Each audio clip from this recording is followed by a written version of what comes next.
Welcome back to another episode of TA Outdoors. With the popular 10 Bushcraft knife skills video, you guys pestered me to make an axe version, and so, by popular demand, here are 10 Bushcraft axe skills. For the majority of my time in the woods, I tend to take a 20-inch axe.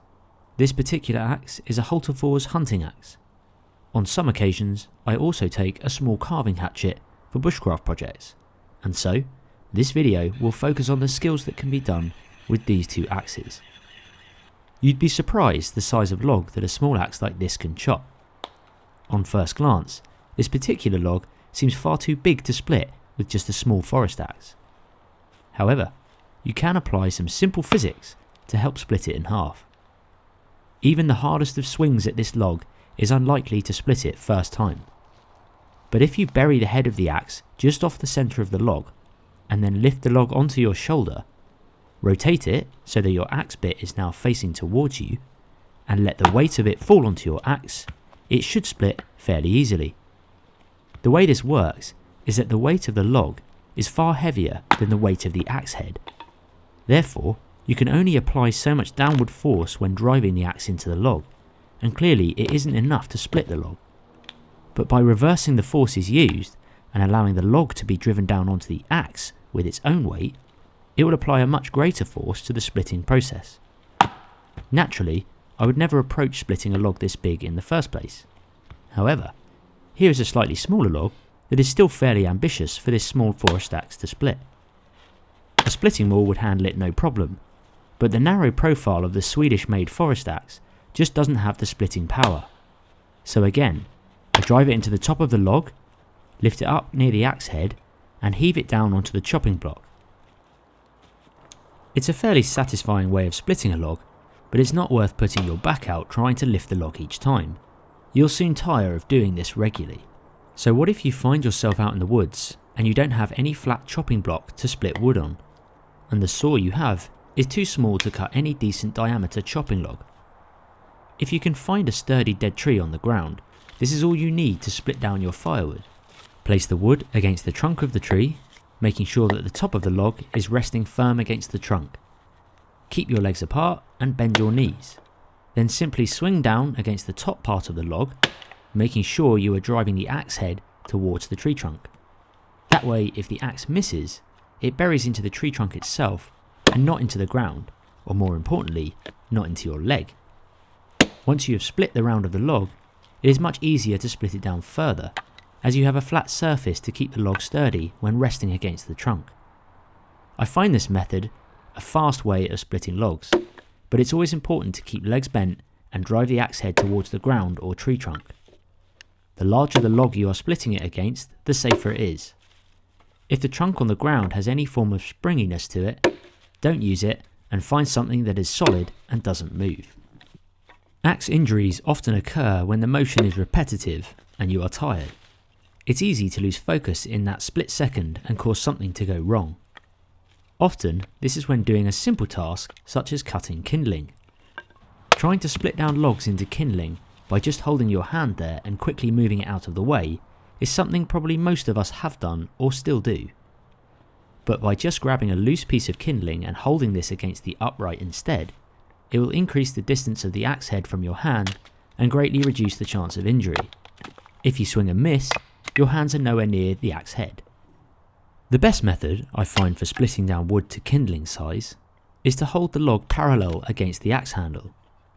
Make sure that the cutting edge of the axe is directly over the middle of the log and the other end of the log is against the axe handle.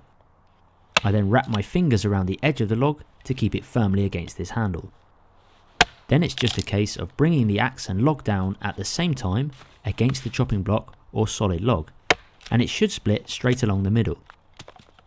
Once it has been split once, it's much easier to split into thinner pieces, as there will generally be a flat section for the log to sit against the chopping block. This method is a fast and efficient way of splitting wood down for kindling, and one that I use a lot when out in the woods. If you don't have your knife on you and all you have for a cutting tool is your axe, you can still accomplish the same tasks your knife can do. For example, to cut cordage, rest your axe between your legs with the cutting edge facing up, and then run your cordage along the edge to cut it. But be aware the cutting edge is facing you, so keep your fingers well clear of it. The carving hatchet I have has much less of a convex grind than my Hultifor's hunting axe. It has been designed to take chunks of material off small pieces of wood to make items such as bowls, cookers and spoons. Because of the profile of the cutting edge, it is generally much sharper than my larger axe. And in general, you should never leave the cutting edge of your axe exposed when it's sitting in a log. This can result in injury, especially if it's on the edge of a log where you or your dog could walk past it and catch yourself on it. However, in this instance, if you are working with the axe itself, you can actually use it to make feather sticks if you don't have your knife on you. This works well with a bearded axe, as it has more surface area on the cutting edge than a traditional forest axe. With the cutting edge exposed, I keep one hand on the handle of the axe to keep it steady, and with the other hand I run the stick along the cutting edge to create fine curls. This method gives you a lot more control to create fine curls than if you were running the axe vertically down the stick like you would with a knife. The same method can be done with a small forest axe or hunting axe. It's just that there is less surface area to work with. With the grind being slightly different to the carving axe, it produces much smaller curls, but these are still fine enough to take a spark from a fire still. Pounding in steaks with an axe or hatchet is something you have seen me do a lot on my channel over the years. People have very mixed opinions on this. Some say that it can deform the eye of the axe over time. Personally, if the pole of the axe is solid enough, then it should be able to handle it. Many axes nowadays have a larger hardened pole purely for this reason. Another question that I do get asked is how dangerous it can be with the cutting edge of the axe facing me. If it comes off, it could cause damage. If you watch my videos, you'll see that I tend to lean my head to one side when pounding steaks into the ground. Many people pound steaks in with the leather sheath still on the axe. I can tell you that from personal experience, I have had 3 leather axe sheaths destroyed from doing this.